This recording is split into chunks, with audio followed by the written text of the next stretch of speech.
All right, here we go. So thank you all for joining us for our Pets and Harmful Algal Blooms workshop. I'm Zack Kelleher. I'm your Sassafras Riverkeeper with Shore Rivers. And we're just going to spend the next 45 minutes to an hour or so talking about harmful algal blooms and their impacts on pets and people and the ecosystem and the environment. And so please hold questions until the end. We will have time at the end for discussion and for questions. If you want to put them in the chat so you don't forget about them, that's great. And then we'll get to them at the end of the workshop. So just to give you a brief summary of what we're going to be talking about, I'll tell you a little bit about who Shore Rivers is and what we do here on Maryland's Eastern Shore. We'll talk a little bit about local water quality conditions in our local waterways, as well as what is causing these harmful algal blooms that we hear about every summer. We'll talk again about those impacts on how they impact the local economy and the local environment. And we will actually hear from a local pet owner who unfortunately just lost her pet this summer. We also do have some veterinarians on the call as well. And one of them, Dr. Patrick Allen from East Coast Vets in Easton, will be presenting a little bit about prevention and treatment options available in case there is algae exposure. And then I'll talk a little bit more about some of the monitoring practices and procedures that we follow here at Shore Rivers, some ways that we can all reduce the occurrence of these harmful blooms, and then ways that everybody here on this call can get involved and kind of keep the momentum moving after this call is over. And then we'll open it up for discussions and questions at the end. So diving right in. Shore Rivers is an environmental nonprofit located here on Maryland's Eastern Shore. We represent everything from the Sassafras River up in Cecil County all the way down to the Choptank River in Dorchester and Talbot County and everything in between. And so we have 4 river keepers, myself included, and I believe the other 3 are all here on this call as well. And it's really our job to monitor the water quality of all of these waterways. And so what that involves is a lot of data collection, a lot of monitoring, a lot of working with the community and doing outreach and education events like this, and also working with local legislators and policymakers at the state and federal level to achieve environmental restoration goals. And so we collect thousands and thousands of data points every single year through the river keepers and through a lot of our volunteer programs. And what that helps us know is where these pollution sources are coming from. There's no way around it. Our waterways here on the Eastern Shore and throughout the Chesapeake Bay are polluted. They are impaired, and we are dealing with significant amounts of pollution day in and day out. And we're seeing those levels of pollution increase with climate change and increased development in the watershed. And so these 4 sources here listed on the screen are really the 4 major sources of pollution that we're seeing here in our watersheds. Agriculture is the majority land use. That makes up about 60% of land use here. And so there is runoff coming from farm fields and from farming practices. There's also wastewater coming out of residential properties and municipal wastewater treatment systems. There are a lot of failing and out of service septic systems and sewer systems in our towns, in our neighborhoods that need to be upgraded. We're also dealing with urban and residential runoff. While agriculture is 60% of the land use, that leaves the other 40% to the residential areas and our urban centers. And so we're seeing significant amounts of pollution and issues coming from these urban and residential sectors, especially as we see development increase and higher pressure for more houses and more facilities in our watersheds. And we're really at ground zero here for climate change. We're seeing sea level rise. We're seeing more frequent and more intense rain events and storm systems. And we're also on a peninsula that is sinking. So we're seeing sea level rise at 2 to 3 times faster than the average part of the East Coast is seeing. And so we're really seeing these impacts from climate change day in and day out. What this means, what this pollution does to our rivers is it means there's too many excess nutrients entering our waterways. And when we have too much of these nutrients, namely phosphorus and nitrogen, that triggers the harmful algal blooms that we're going to be discussing tonight. It triggers low oxygen levels and eutrophication and dead zones, and a lot of these terms that we hear a lot about during the summer and we see a lot of headlines about. We also see excess sediment loading, and we see creeks getting more and more shallow and water getting murkier and murkier. We see higher loads of bacteria where beaches have to be closed or water contact is recommended to be avoided for 24 to 48 hours because of these failing septic systems and this runoff. We're seeing sea level rise impacting our communities and flooding our neighborhoods and our towns. And we're seeing increased precipitation, which just means that we're getting more runoff and more erosion and more of the sediment into our waterways in a very significant manner. And so one thing I do want to clarify as we turn and talk about algae is there's a lot of misconceptions about algae versus cyanobacteria versus blue-green algae. And you'll see a lot of these used interchangeably when you see these headlines that tend to capture a lot of attention during the summer when these blooms are mainly happening. And so I did just want to differentiate that cyanobacteria and blue-green algae are the same thing, but they are not true algae. So algae are single-celled organisms. They're basically plants. The majority of the over 8,500 species of algae are essentially plants that photosynthesize. They're the basis for a lot of our food webs in the form of phytoplankton and other organisms that photosynthesize like that. While the cyanobacteria, that is what is really happening during these harmful algal blooms, is actually a true bacteria. It's a multicellular organism. It does share some characteristics with algae. It does kind of act in a similar manner. That's why you hear of harmful algal blooms. It will expand and contract depending on sunlight, and it does perform certain photosynthetic activities. And you also will see it in aquatic systems, but it is not a true algae species. So it's just important to note what we are testing for, what we are monitoring for, and what actually is occurring in these blooms, and most importantly, when they become harmful or not. It is also interesting and worth noting that both algae and cyanobacteria are totally natural. They occur naturally in our riverine systems, and they're actually really the first organisms that ever produced oxygen millions of years ago. And even still to this day, 50 to 85% of the oxygen in our atmosphere is generated from algae and cyanobacteria. So they are naturally occurring. The issue is when the excess nutrients that I was just talking about enter the waterway and basically act as fertilizer for algae and cyanobacteria and trigger these large algal blooms that we see. And that's when we start having an issue and where the cause for concern comes. So I'm sure we all remember this water cycle chart from school. Basically, water evaporates, it forms into clouds, it precipitates in the form of rain or snowfall, it runs off, some of it's absorbed, some of it flows into the waterway, and the cycle continues. And so this is a very naturally occurring process. Algae is definitely a part of this process, of this natural system. But the one thing that this cycle leaves out is humans and climate change. And so what we're actually seeing is a model that looks closer to this, where you have a lot of those pollutant sources that I mentioned running off into our river systems. You have the septic systems overflowing. You have livestock runoff from farm fields and farming operations. You have fertilizers from people with too much turf grass. And what that excess nutrients does is it fuels algal growth, and the algae and the cyanobacteria go crazy feeding on it, and they block out the water column. It leads to eutrophication. That eventually leads to dead zones, like you'll hear about this time of year, which means there's no oxygen in the water column or at the bottom of the water column. That's when you start seeing fish kills and some of the other things that you hear about at this time of year. And so,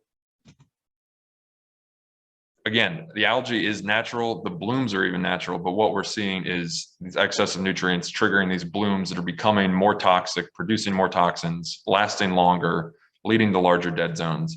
And that's what we're really concerned with and what we're trying to mitigate against here.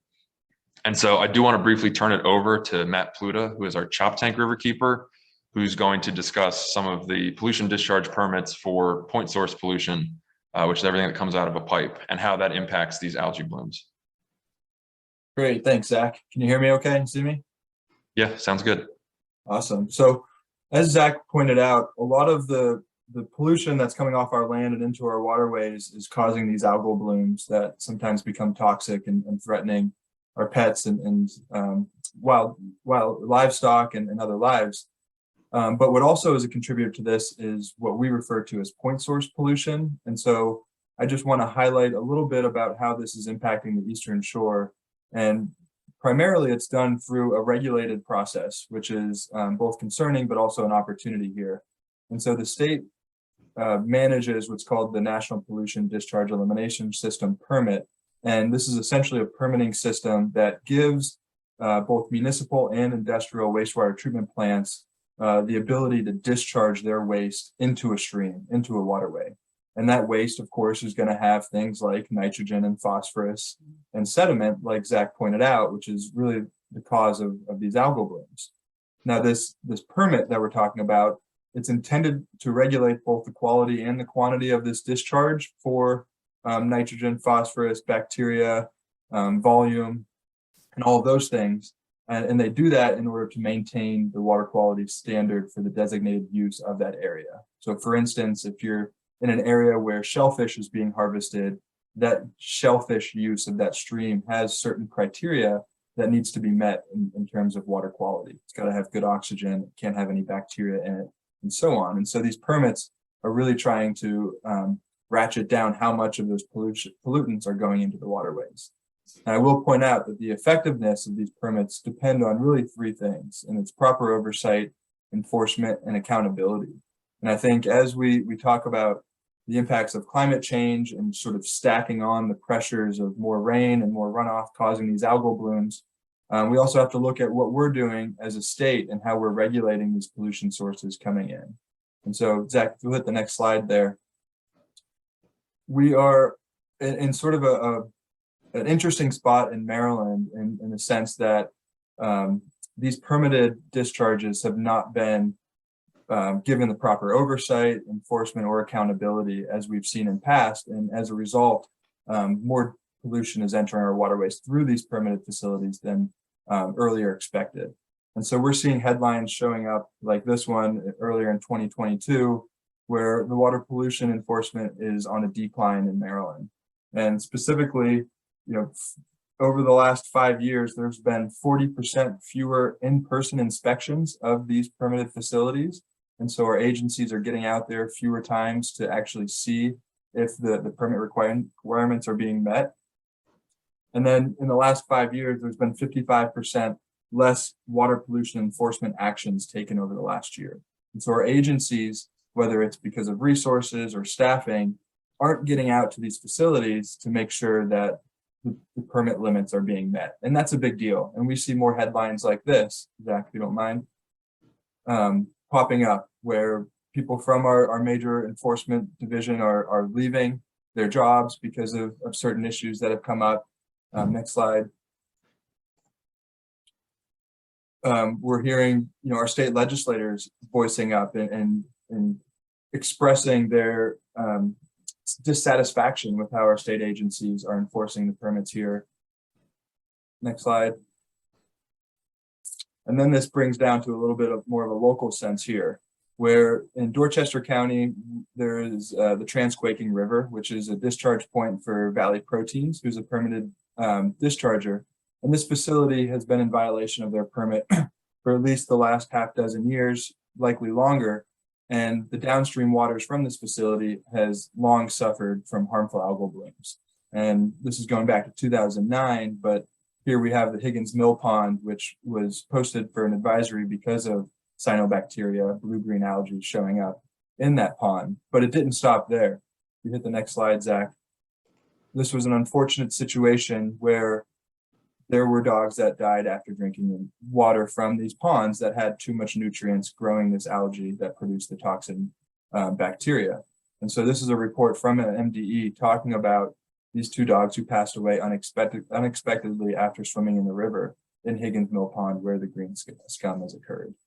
And so I bring this up because when we look at ways to address the pollution problem that's causing these algal blooms, we also have to make sure that our regulatory agencies and the tools and laws that we have in place are being carried through and are being held to a standard of enforcing these laws. And so one of the other things we also are looking at is, does the state have the resources to monitor these areas? Specifically on the Eastern Shore, do we have good coverage of monitoring areas where people are swimming or where pets are known to swim in the waterways, and making sure that we have an understanding of what the harmful algal blooms look like? And if you hit the next slide there, Zach, I think we're in a situation where we're seeing that our state agencies don't have these resources. And just doing some research today for this talk, I was directed to the state's website here called Eyes on the Bay, where they download all of their monitoring data. And you'll see here that since 2020, this program has not been up and running, whether it's due to staffing changes as pointed out here, or just not enough funding to keep this program going. But to us, this missing piece of monitoring here is really a gap in how we're going to become aware of these harmful algal blooms when they're occurring, and to educate our communities on how to stay away from them. And so as we work through this workshop here, we're hopeful that with an audience as captive as we have tonight, that we can start talking about what are some of the solutions that we need in order to increase our monitoring, increase our enforcement, and our accountability of pollution entering in our waterways. And so just sharing with you one local example and a couple statewide examples on how we can do this a little better. Thanks, Matt. That was great. I also just wanted to highlight another local example along with that Higgins Mill Pond example, and that was the harmful algal bloom that we experienced here on the Sassafras 2 summers ago in the summer of 2020. And that bloom lasted for over 12 weeks. It started in mid-July and lasted till about mid-October before it finally subsided. And it was the longest lasting, largest, and most toxic bloom we've ever seen recorded here on the river. And so this bloom covered over 3/4 of the length of the river. And so that was over 15 miles long of just continuous bloom for these 12 weeks. And the toxin levels that it produced were so high that they were 300 to 500 times higher than the thresholds of concern set by the EPA. And it got so high that the state testing equipment couldn't even process it anymore. And so that's showing how active that cyanobacteria I was talking about that produces the toxins, how active that was in this bloom and how serious this bloom was. And unfortunately, we did have one dog succumb to algae exposure from that bloom. And we did have several cases of illness in humans from exposure to the bloom. Now, generally these blooms won't kill people, but they can cause pretty significant damage, especially in younger children and in immunocompromised people. And so the illnesses that we saw from this bloom were anything from skin rashes to hives to gastrointestinal issues and stomach problems, and some issues that we won't see for a while because some of the toxins in these blooms cause permanent brain or heart or liver damage. And so we might not know the full impact from these blooms for several years. And so not only was water contact closed down for 12 weeks in the heat of summer and in the peak of water contact activities, but that also started to spiral and negatively impacted our local economy. And a lot of our local restaurants and bars and campgrounds and marinas that depend on this flush of summer business suddenly didn't have hundreds of thousands of people coming in every weekend to spend time and spend money in these communities. And so not only were we dealing with this impact and these threats to human health and pet health and animal health, and as well as the environmental issues that it was causing for the health of the river itself, we were also seeing that spiral into economic issues with our local community. And people didn't want to fish and people didn't want to eat crabs and other seafood out of the river. And so that negatively impacted our watermen. And so it just went down and down and further along the chain of our interconnected community. And so I also did want to point out that these issues with algal blooms aren't just about dogs and dog swimming. About a week after that bloom started in 2020, there was a local equestrian group that was planning to have several dozen horses come and swim in the river as part of an annual summer cool-off event. And so thankfully, we were able to get the word out about that algal bloom, and they were able to see that, and they canceled the event before any horses were exposed to algae and potentially had their health compromised. And so really, the concern for these algal blooms isn't just dogs, isn't just pets, it's also livestock, it's also farm animals, it's also kids and immunocompromised people. And so it's really important that we're all actively keeping our eyes out and aware of what's causing these blooms and what the impact of these blooms are, and that we're avoiding water that looks like this. This is really kind of the hallmark image from that bloom that lasted all summer. And I'll get into some more specifics in a little bit about the species in this bloom and kind of what to look for and what not to look for. But this just really kind of sums up what the river looked like for over 15 miles for over 12 weeks that season. And so I would now like to turn it over to Colleen Sheehan, who is a local resident of Talbot County, who unfortunately did just experience the loss of her dog, Cash. And so I do want to just give Colleen this opportunity to tell Cash's story and to tell her story, just as an example to all of us of just what can happen here. So Colleen, I'll let you take it away for a couple minutes here. And thank you so much for being here with us tonight. My pleasure. Thank you, Zach. Firstly, this is very raw. Cash was my eyes, my world. I've been legally blind for 5 years now with a disease called retinitis pigmentosa, which takes your peripheral vision away and comes down at about 10% now. But it took 3 years to get Cash. He was bred for me. He was puppy raised by the Pascals in upstate New York for a year and a half, and then trained by Dan Wiesner of Guiding Island for 6 months. They took videos of me. He knew where I lived. He knew where my grocery store was. He knew me before I ever even met him. The fact of the impact of losing Cash was so unnecessary. Had we been aware, had I been aware, I took him for his first doggy play date with dear friends of ours at the end of Peaneck Road, where the Solitude Creek and the Edge Creek are, excuse me. And I threw the ball. I threw the ball that Cash went to retrieve, and I saw him stop.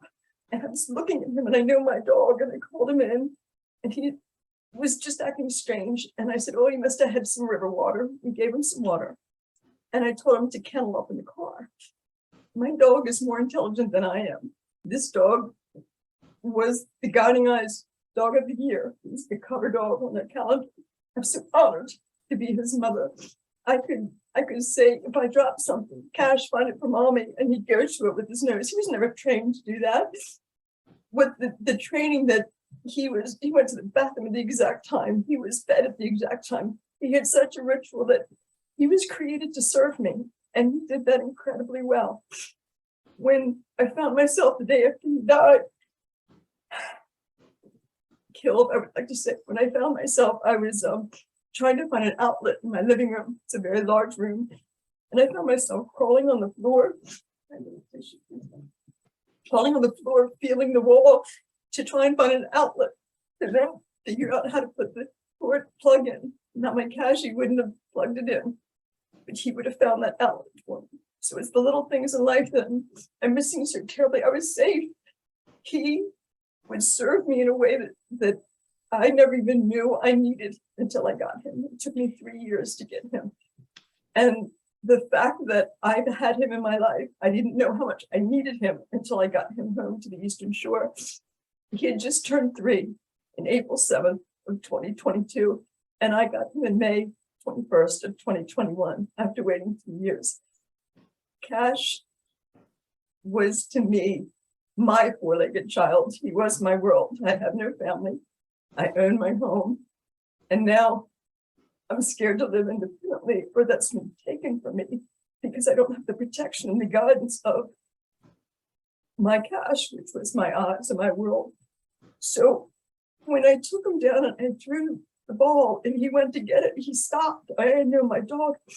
And he came up, I'm beating myself. He came up, we gave him some water. And I went, he didn't listen to my command to kennel up into the car. And so I went to grab him and he growled at me. Never, I've never even seen him act like that. And I'm just brushing it off. So we get him in the car. And that night he started vomiting profusely. 1, 2, 3, 4, it ended up being 9 times. And all I could do was wait until the vet's office opened in the morning. And I took him there. And in one of the vomits, I don't mean to be vulgar, but I saw a little piece of a corn cob. And I said, oh, dear Lord, when I was in showering, he got into the trash and ate a corn cob. That's what's doing all this. It's clogged up. So I took him to the vet in the local veterinary medical center. And they took him in and they removed the corn cob. It was about 3 inches, all intact. Supposedly went very well. Cash sat up and drank water after that. And I thought I was going to pick him up. And when I went to pick him up the next day, they said, Colleen, you need to go to Anne Arundel Veterinary Emergency Center because we close at 8 and Cash can't be alone. Again, I'm not even putting 2 and 2 together. And we go there. And thank God my girlfriend, Barbara Brady, drove me early in the morning. We take him there. And I get a call at 2:40 in the morning. And she said, this is Dr. Wood, an American at Anne Arundel Vet. She said, Colleen, I've never seen it before in my life. I said, what, doctor? She's crying on the phone to me, saying, I tried, Colleen. When I cut his little belly open, it was green. There was something in there that was eating his organs from the inside out. She said, I scraped every skin cell. I scraped his stomach and I couldn't help him. We'll see how the 24 hours goes. Then I was called a few hours later that Cash had not made it. She said she brought 2 of her colleagues. Between them, they had 60 years trauma experience in emergency veterinary business, and none of them ever even knew. And I'm a practicing Catholic, and one of my dear friends, Diana Johnson, who would take Cash and I to church every Sunday, my church family at St. Michael's, has helped me get through this.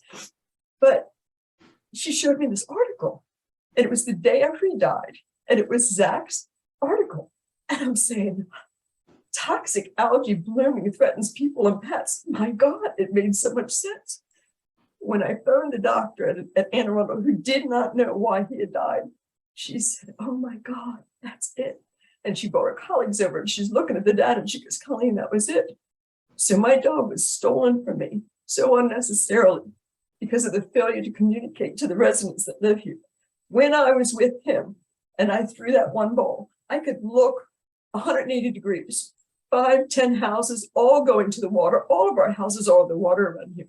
People having cookouts, children all playing around.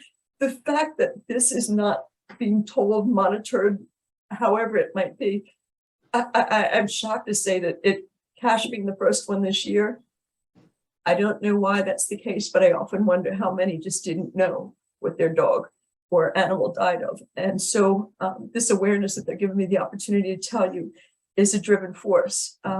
I founded Chesapeake Bay Site Foundation 11 years ago in honor of my mother and my father. My mother went blind in 2020 from this retinal degenerative eye disease. She told me she loved me so much, she gave me her disease. And I was diagnosed by National Institute of Health in 1978. And I was fine. I was blessed to be able to take my mother around the world before she lost all her vision. And then when I hit my 50s, it made up the vengeance. All of a sudden, I can't drive. All of a sudden, I can't maneuver like I want to. I can't just go into a grocery store and expect to be able to shop. But Cash was trained, and I would hold on to the front and he would guide me. And my world was a better place because of him. I could actually live an enjoyable life. And so proud to be his mom. The fact that he had just turned 3. I only had him for 14 months, 613,000 minutes. That were the best times in both our lives. I beg you, these gentlemen that I have learned, the river people and shore rivers, have opened my eyes to something that's such a drastic, sad situation that is so unnecessary. When I called my friend Johnny Mounts, our future senator, he had said to me, he goes, Colleen, he knew my dog. My dog was the mascot at our Catholic church. On a Sunday one time, Cash would, like a sphinx, I mean, you could measure right across, it was the exact thing. He would look at the pulpit and see the priest, and the priest said, priest, rub her eyes. And Cash stood up like he was being told to. And the priest looked over and said, we in the congregation should be as good as this dog is. So he's a loss to many. And I vow it to be my mission in my nonprofit for Chesapeake Bay Site. It's my mission to create a sighted world for all. And here, my mission now with this toxic algae bloom is to do whatever I can to make sure that no one goes through the hell and the world turned upside down like I have. Thank you for your time. Thank you, Zach, for that article. Matt? Thank you so much, Colleen. And we're so sorry for your loss, but really, really appreciate you being here to tell Cash's story and raise awareness about this issue that so many people don't know about. And I think that perfectly sums up how quickly this can happen to people and how quickly this can happen to animals. And unfortunately, a lot of people don't know why these blooms are happening or where they're happening or that they're happening at all. And even veterinarians with a lot of experience aren't aware that this is an issue that we're dealing with over here on the Eastern Shore every summer. And so I did also want to introduce Dr. Patrick Allen from East Coast Vets in Easton, Maryland. And he's going to just talk briefly about the veterinary side of things and kind of what symptoms to look for, what the preventative measures are, and what some of the potential treatments are to dogs exposed to algae. So Dr. Allen, I'll turn it over to you now. All right, thank you, Zach. I'm going to see if I can share my screen with you guys because I've got a few slides I did put together, and I think there's a few other vets on here, being as things have gone since COVID, we've been a little overwhelmed lately, and so things were a bit rushed today, and I just slid out at 5 to kind of try to finish things up for you guys. But I'm going to see if I can't share my screen here. Let me know, Zach, if you guys can see this. Zach, you might have to stop sharing. Okay, yeah, just stop sharing. All right, let's see. Share my screen here.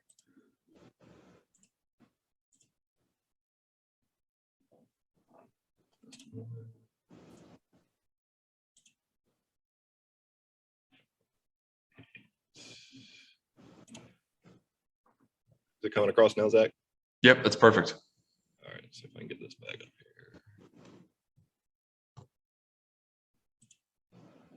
here. Okay. So a lot of Zach, Matt have kind of touched on things here that I'm going to go over a little bit. Try to just put not an all-encompassing approach by any means to what we deal with on this as veterinarians, but just kind of a brief overlook of where we kind of stand on this. And as well, just to reiterate, Zach said, I appreciate you, Colleen, sharing that, because I think I know how hard that was, but unfortunately, in a lot of cases, it's an instance like what you dealt with cash that starts to bring attention to a lot of these things, so that the community as a whole, veterinary community, and beyond that, starts to become more aware of these issues and address them more. But as Zach said, I mean, this is a cyanobacteria toxicosis, so it's a bacterial issue that we're dealing with, as he said.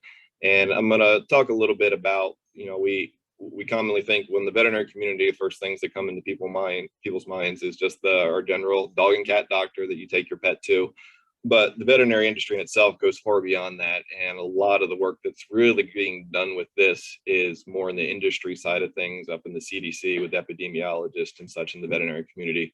And they're really going to take the lead on stuff with this for us and pass that information down, so that we can start to address things a little bit better in conjunction with, as I'll get into, a One Health approach that's going to help collaborate with people like Shore Rivers and the CDC, so we can be a little bit more collaborative in our approach to things. But basically, as far as in the veterinary community, with these certain cases that are coming out, and I will say that I personally have thankfully not had to deal with one because they are unfortunately very dramatic. But with them, it is such a acute or fast acting toxicity when these pets are exposed. And even with a lot of aggressive treatment, it's often a fatal condition.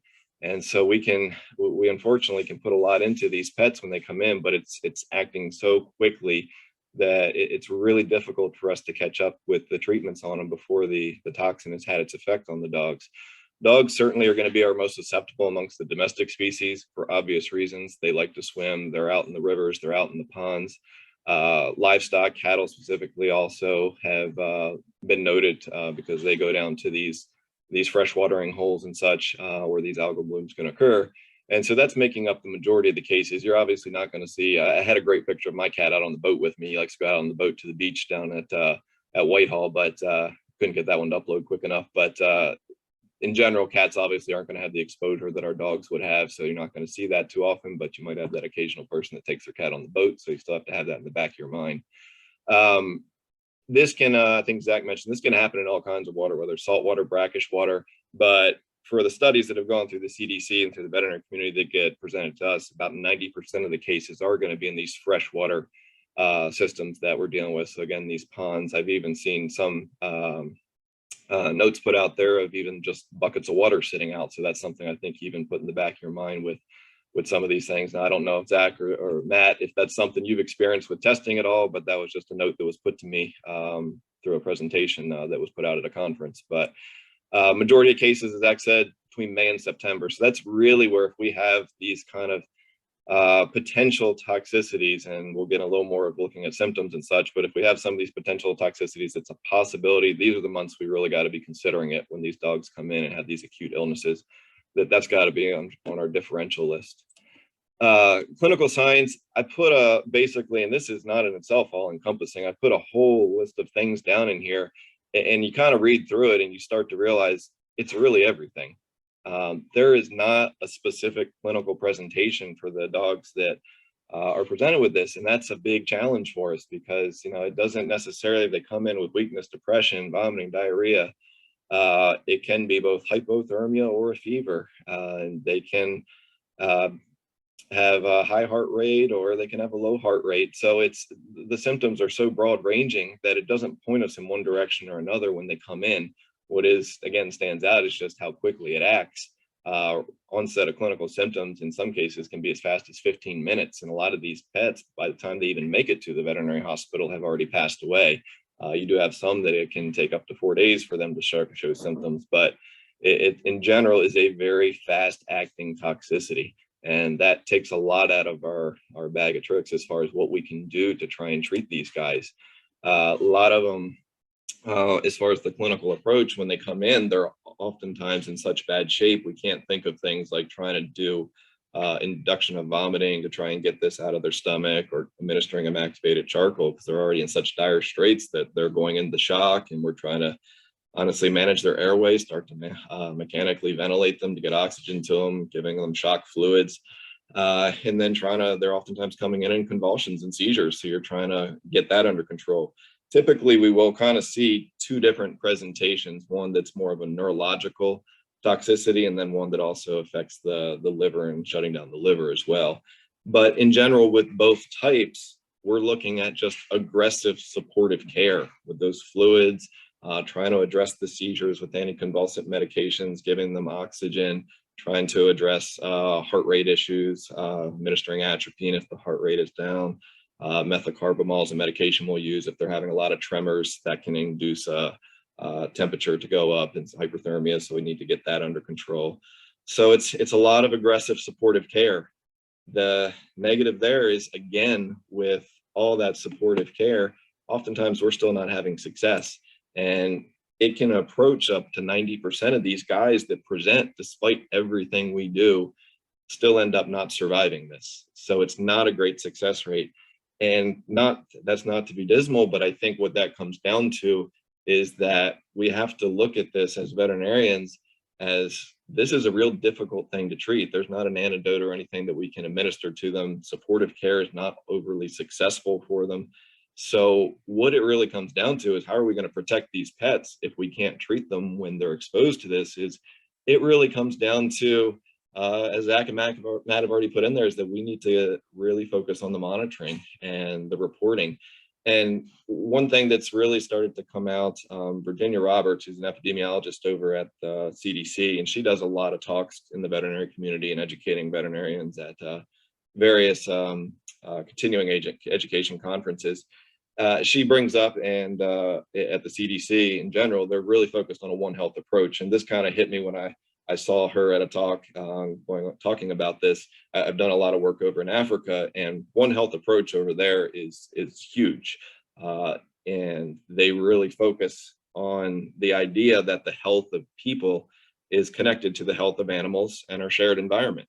And so in this, as Zach said, this isn't just something affecting pets. It's certainly an environmental issue, and it's something that affects people. Not only can people get sick, but also it affects us on an emotional level, like what happened with Cash, and that's a dramatic effect as well.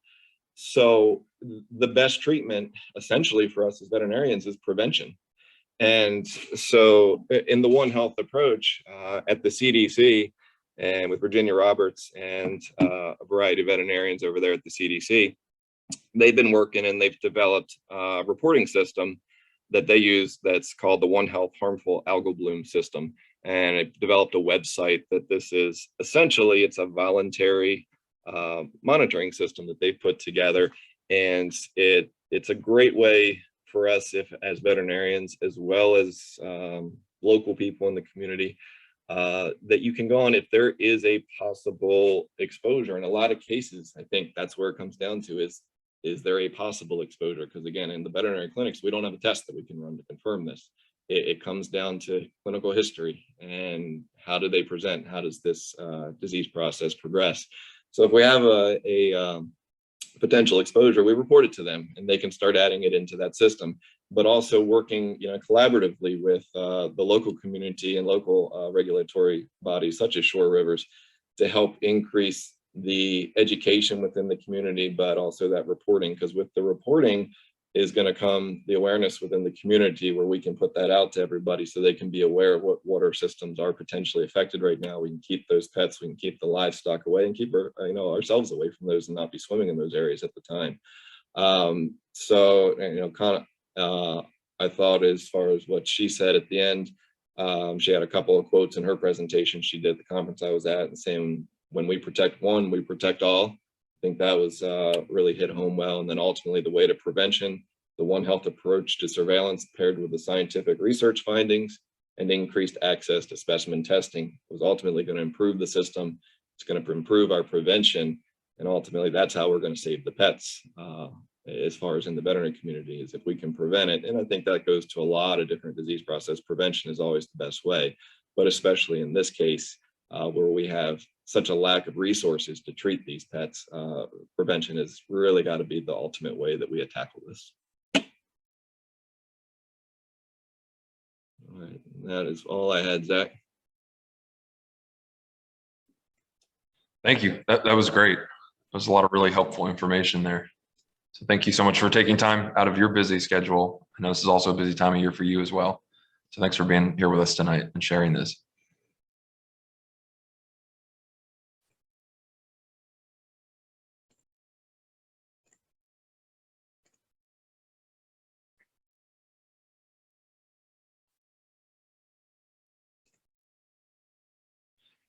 So as Dr. Allen mentioned, and as Matt has mentioned kind of before, the monitoring and the resources and getting this information out there to the community is really where there is a lack right now. It's tough for the state agencies to have the staff and the resources to be out there to be monitoring all the time.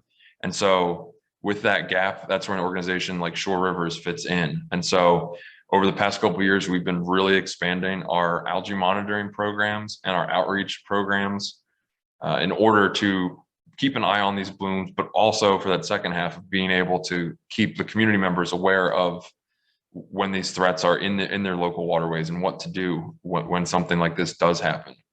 And so I will say one of the most important things is if you suspect a bloom, if you're taking your dog or your pet out and you see something that just the water looks funny or smells funny, or you see it that it's clearly green, it's definitely better to play it safe. Like Dr. Allen said, prevention is really the best option we have right here. So if you have any kind of hesitancy about it, it's better to stay out and then call your local riverkeeper. Call Matt or I or Ellie or Annie or any of the 4 riverkeepers here at Shore Rivers, and we can come out and sample it with equipment that we do have now, and we can start the process of getting the state involved and making sure that they're prioritizing their resources to our waterways and to our local area. And so some of the ways that we do that is we were actually able to get some grant funding this year to purchase 2 pieces of algae monitoring equipment. On the left there in that picture is a wireless microscope that we can take out into the field and take a sample of algae, take a water sample, put it on that slide, and it automatically has live imagery on our phone or tablet or computer. And so we can be out on the boat monitoring for these blooms and getting a live image of the algae on this at a microscopic level. And so we're actually working with Bloom Optics, which is a research company out of New York. And they're doing a pilot study this summer, working with organizations like Shore Rivers to do monitoring like this, to use this specific piece of equipment that is made by IO Light Technologies out of England. And they're developing an app that will be able to get us cell counts and species ID in a matter of minutes, where in years past and prior to this technology, it would take several hours to several days of having a researcher manually ID and manually count the cells. And so through this technology and through this piece of equipment, we'll be able to get that cell count and that species ID in a matter of minutes out in the field, rather than having to collect a sample, run it to a researcher and wait for them to perform their analysis on it and get those results back a couple hours to a couple days later.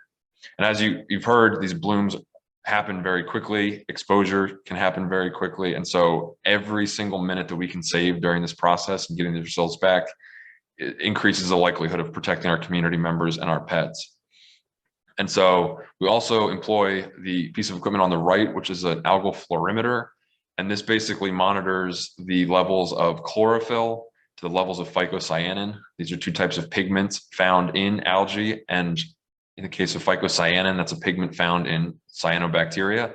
And so by monitoring those two levels in the field, we can predict when these blooms are picking up and about to become a significant level, or when they're kind of subsiding and decreasing. And so we use that as kind of our first line of defense. If we do have a bloom or suspected bloom, we can go out there and monitor it and see if that phycocyanin level is getting to a level of concern that would then trigger us to start the process with the state.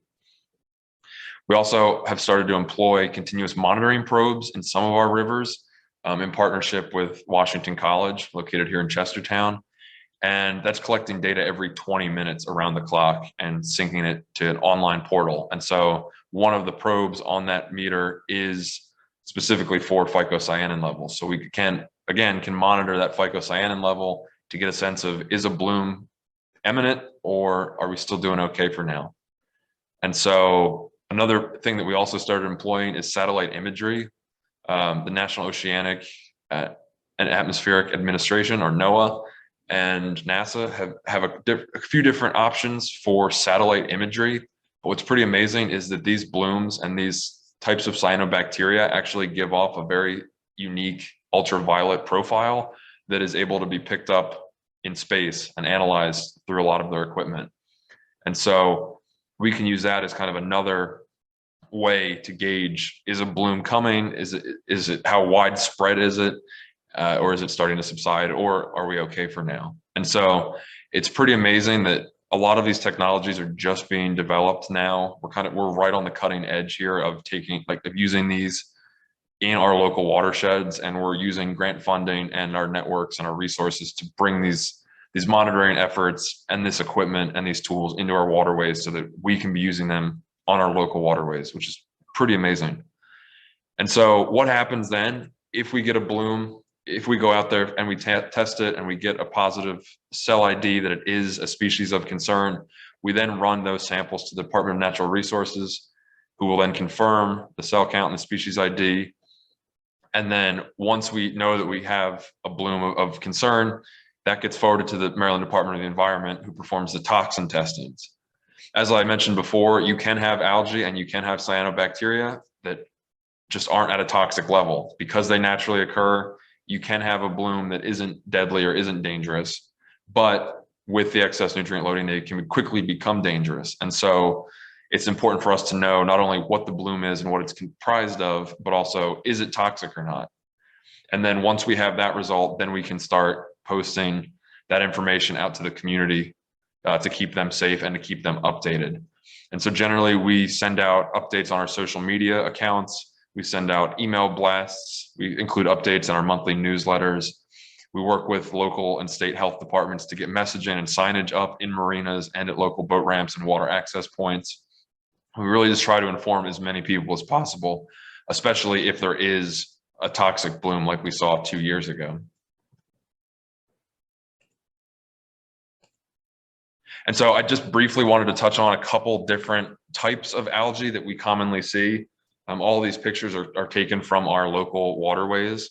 And so this will just be kind of a very broad strokes overview of what to look for and what really is the cause for concerns. And so this is from a bloom that happened last early summer on the Sassafras. And this is mainly Annabana. which does produce some toxins, but generally very low levels. And so, as you can see for that picture on the bottom right, there was a couple dead fish involved with it. This bloom was right in a marina, so there was a lot of eyes on it, and it looks really nasty. And so we went out and collected samples, and the good news was that the toxin levels were very low. They were well under the safety thresholds of concern. It was more of just an aesthetic thing with the potential to develop into a toxic bloom. And so I actively monitored that every week, several times a week, just to keep an eye on it to make sure some of the more serious algae and cyanobacteria species didn't appear. And thankfully it didn't, and they subsided. But what you really see here is a very light green scum looking algae. It does kind of coagulate. It starts off in smaller blobs like this and eventually just coagulates into a big mat like this. And you will see, because it's towards the surface and are on top of the water, it will also tend to collect some pollen and debris and leaf litter and stuff. And so it just gives it a really scummy, nasty appearance. You can see some of it here too, the brown objects here, and some of the lighter green stuff. And so this was from that same bloom last June, and you can see that Anabaena right in here, that lighter green stuff. But then this was another marina across the river. You start to see some Microcystis, which is one of the most dangerous forms of blue-green algae or cyanobacteria that we have, and we frequently see in fresher waters.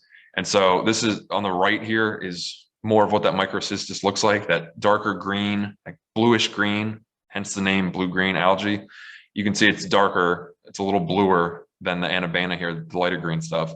And you can see this forms more of a below the surface kind of oily, slick looking bloom here. And so the good news is that even though there was a toxin, a species capable of producing toxins, at this moment in time, it was not producing toxins to that level of concern yet. And so we were really concerned about this. And we kept a really, really close eye on this, and we're sampling it multiple times a day. And thankfully, it never got up to the level of concern. It never got anywhere close to that level of toxins where we would have triggered beach closures and all of that outreach. Conversely, though, this is from the bloom 2 years ago. This is at Turner's Creek Landing in Kent County, which is a really popular boat ramp and water access point.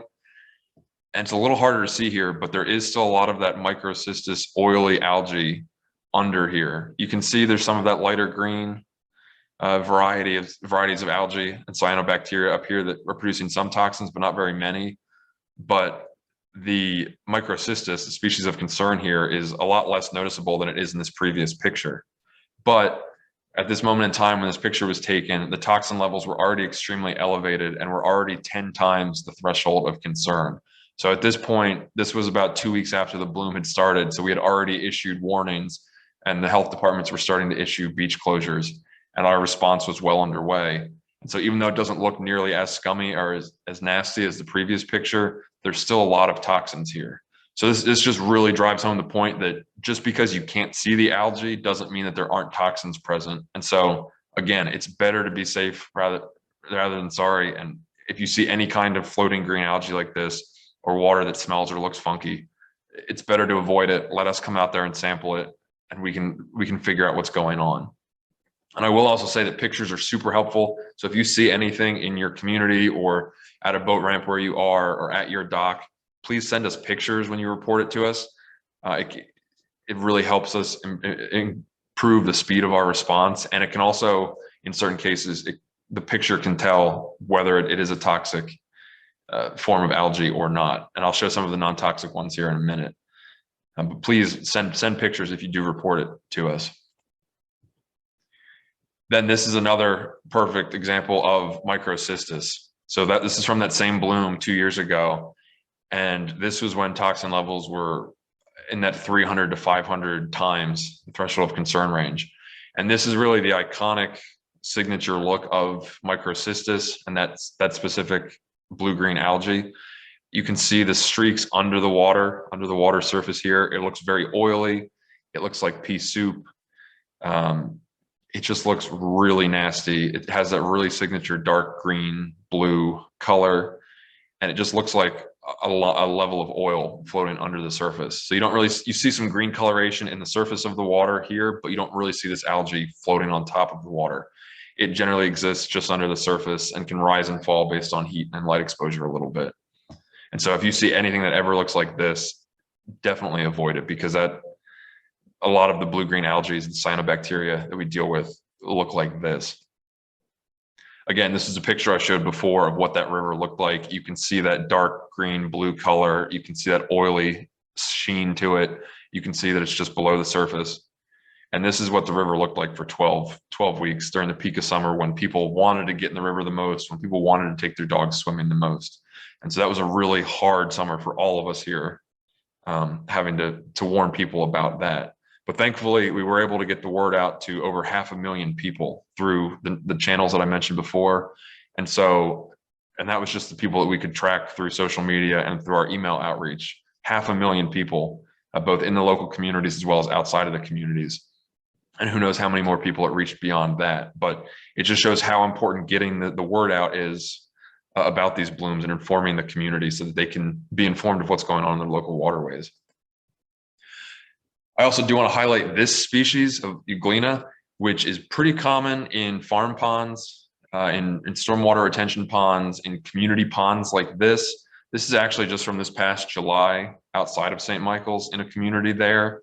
And you can see this has a very distinct reddish brown color that's very alarming at first. And so we went out there, we were able to use the equipment and collect samples and figure out what was going on and determine that it was this species that was present.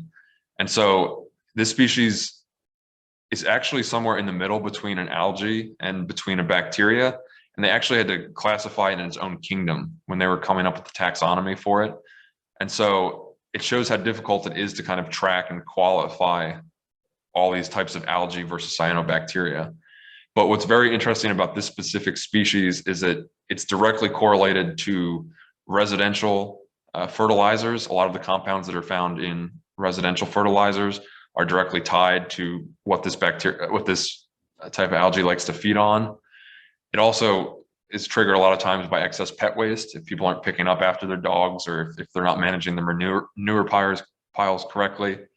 And also even just feeding waterfowl bread, which a lot of people do, even though you're not supposed to, it's not good for them. Even that kind of introduction of bread and bread products can kind of trigger some of these blooms, along with causing a lot of other issues. And I did just want to distinguish that this is different, even though it looks red and brown. It's different from the red tides that you'll hear about, like down in Florida, where millions of sea animals are being killed every year from the pollution and from those harmful algal blooms down there. That is a different species of cyanobacteria down there. That's not what we're seeing here in this picture or in these ponds. So it's just important to distinguish that difference. I did just want to point out here, the picture on the left is from a couple weeks ago. This is duckweed and watermeal, which are two very common species of algae. They're actually the world's smallest flowering plants, and they're non-toxic. They don't really produce toxins. They're just a sign of excess nutrient loading. And so they're really common in farm ponds and again in neighborhood ponds and stuff. And then when we see significant rain events, a lot of those ponds spill out and overflow into the rivers, and we see major amounts of this on our rivers. And so this is from the Sassafras River. Most of the upper river has a lot of this duckweed and watermeal on it, and has for the past couple weeks. The really easy way to distinguish it is duckweed is usually in clusters of 3, which are these larger green globules here that you can see. And then watermeal is grittier and actually looks a lot like cornmeal and is a lot smaller, but again, also is a lighter green color, and they both float on top of the river. And so this picture on the right here is actually from 2 summers ago. You can see the duckweed is the lighter green, really gritty looking stuff. That's the duckweed and the watermeal, but you can see some of that Microcystis, the blue-green cyanobacteria, intermingled with it. And so it's important to keep an eye on the duckweed and watermeal. If it's just duckweed and watermeal, it's mainly just an aesthetic issue. It's not going to pose a direct threat to your pets or your children, but we use it as an indicator species because it shows that there's excess nutrients entering the water system, usually after a rain event. where a lot of runoff would be entering the river. And if the conditions are right, that excess nutrients can trigger the harmful species to show up, like you see here on the right. Another distinguishing thing is watermeal and duckweed tend to stay on the surface. So you can see here they're very easily windswept.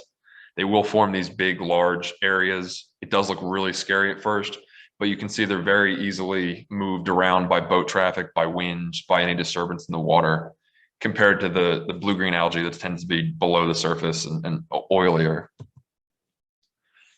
And then finally, another thing that we see a lot, and we're seeing more so, is just pollen from trees mainly. We get a lot of reports of pollen. A lot of people, it does look like algae at first, but you can really tell the difference because this tends to be yellow or brown or beige. It also does float on the surface. So you can see here in this picture, there's a lot of evidence of boat traffic and wind through it. You kind of see these windswept lines going through it. So that's not algae. It's not toxic. It's really just an aesthetic thing.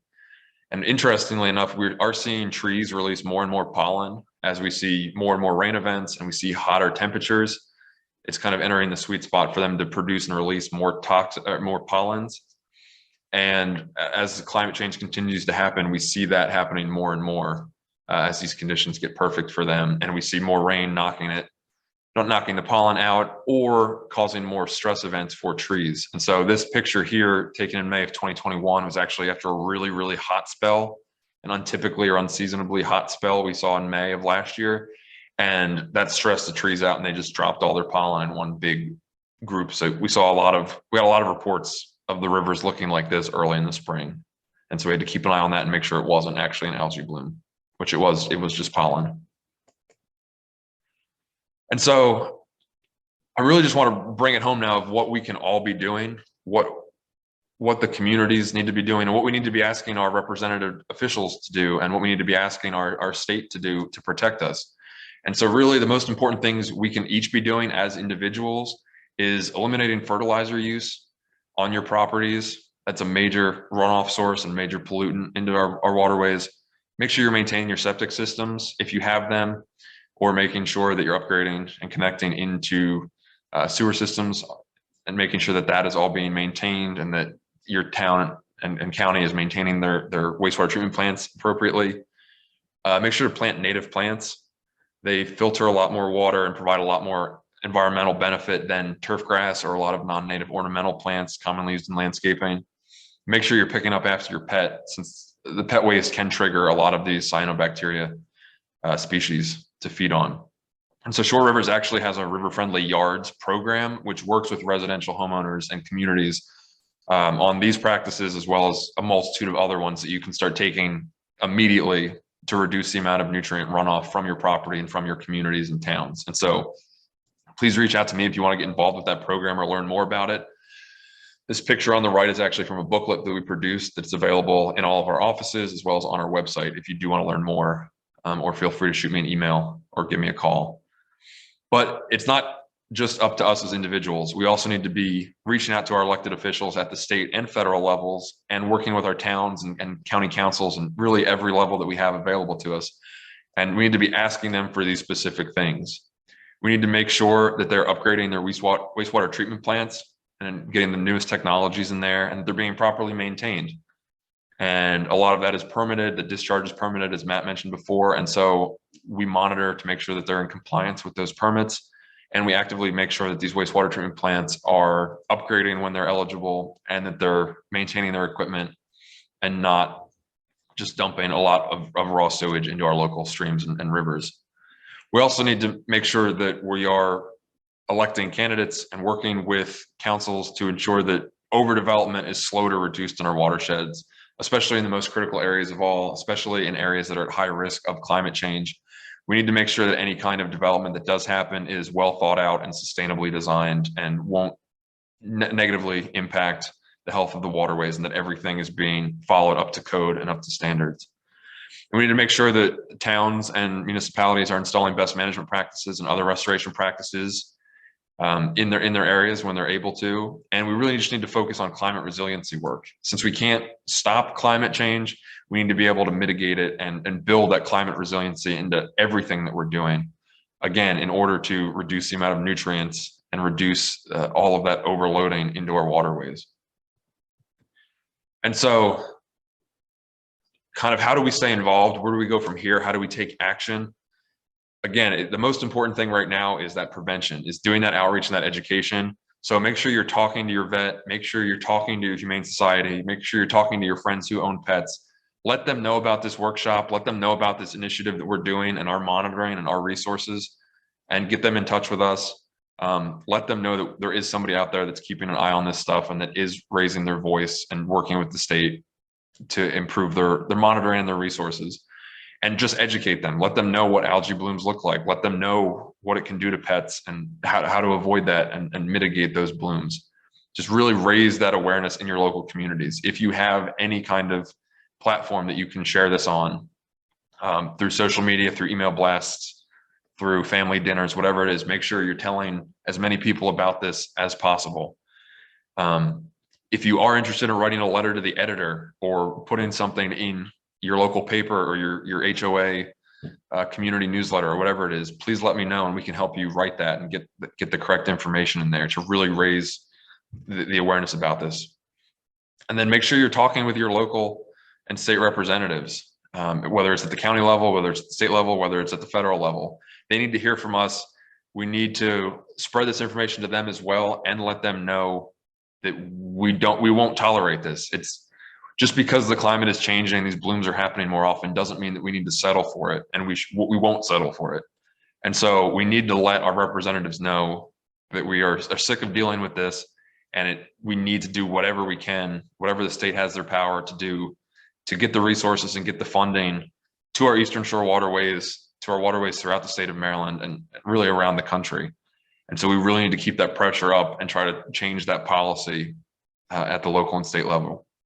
I also do encourage everybody to become a member of Shore Rivers. Please sign up for our newsletters. If you are on social media, Shore Rivers and each of the Riverkeepers does have their own Facebook and Instagram accounts. Those are the best ways to get the latest updates. We constantly are posting about potential blooms. We post bacteria results for regular swim beaches and public access points. Every week between Memorial Day and Labor Day, we post general water quality updates. We post volunteer opportunities. We do outreach and information like this.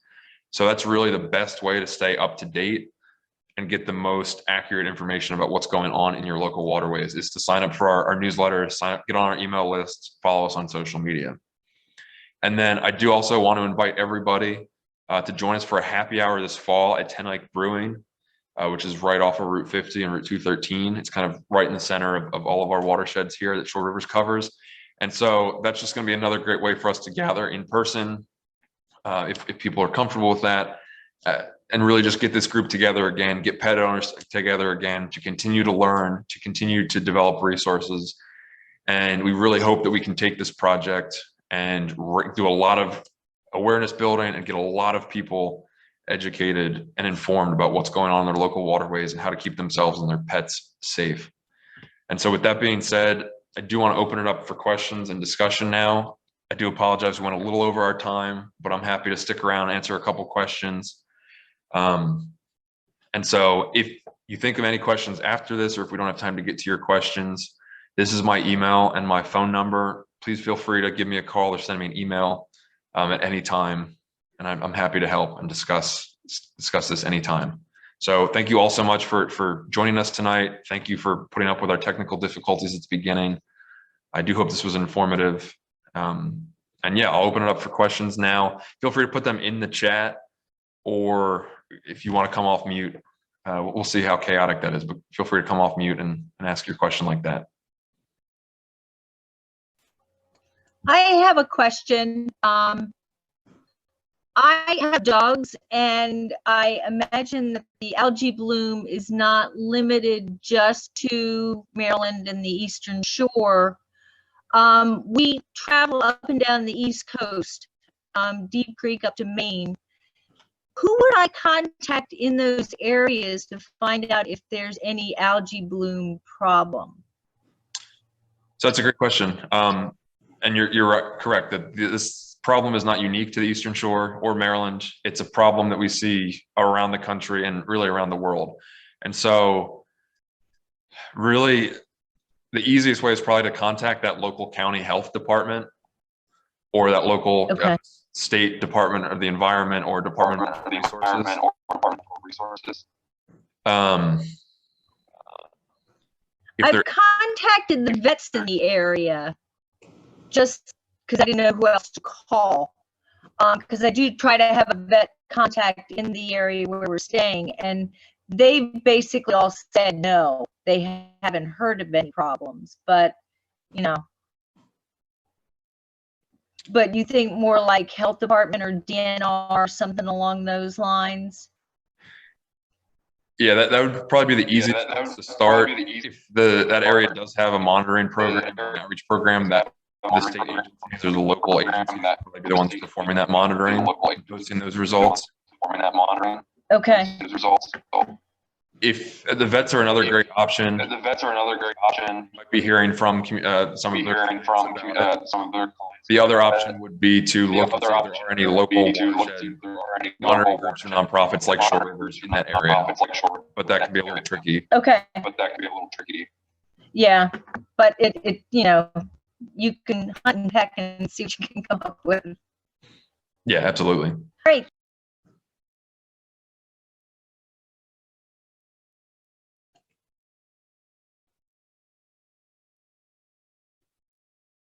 And one question that came up a couple times in the chat is if we will be sharing this recording, and we will. So it's been recording the whole time.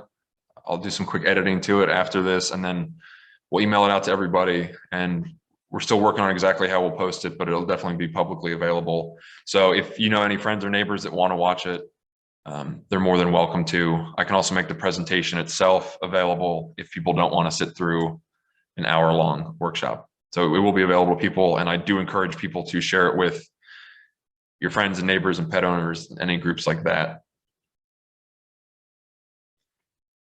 And we will also be developing more outreach materials and stuff for people to share with their vets. We are working with a lot of local vets here on the Eastern Shore to get materials and information in their vet offices to engage with people who are new to the area or aren't members of Shore Rivers or don't follow us on social media.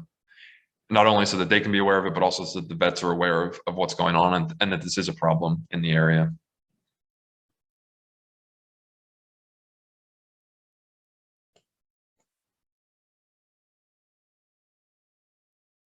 So somebody just asked if there's a way to get our weekly water quality pass and fail reports via email rather than social media.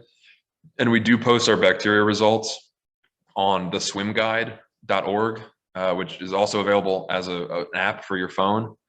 And so all of our results for bacteria are updated there every week from Memorial Day to Labor Day. That doesn't incorporate algae results. That's just for fecal bacteria.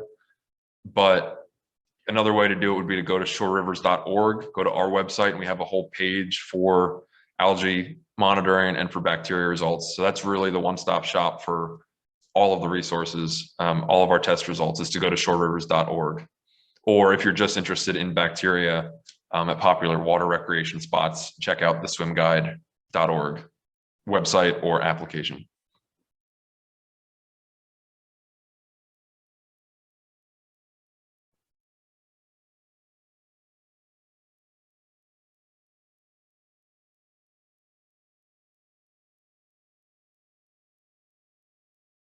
Somebody asked if there's a riverkeeper for the areas near Northeast River and the Susquehanna Flats.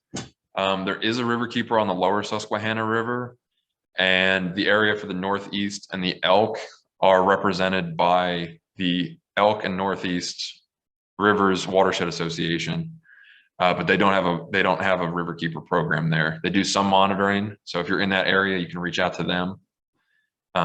Or again, check with the Cecil County Health Department or the local county health department. They would have the latest results.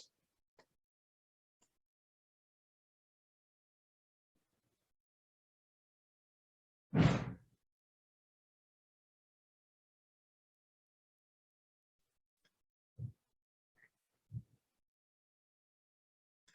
right, well, I'm not seeing any other questions pop up. We did save the chat, so if there was something in there that I missed, I'll go through it. I can download that chat and respond to that. But yeah, if anybody has any questions, if you hop off the call and immediately think of something, please let me know. Shoot me an email, give me a call. Thank you, Matt, for putting that in the chat. And yeah, stay in touch, keep involved. And again, thank you all so much for joining us tonight. I hope it was an informative session, and please keep yourselves and your pets safe out there on the waterways. Thank you for being here.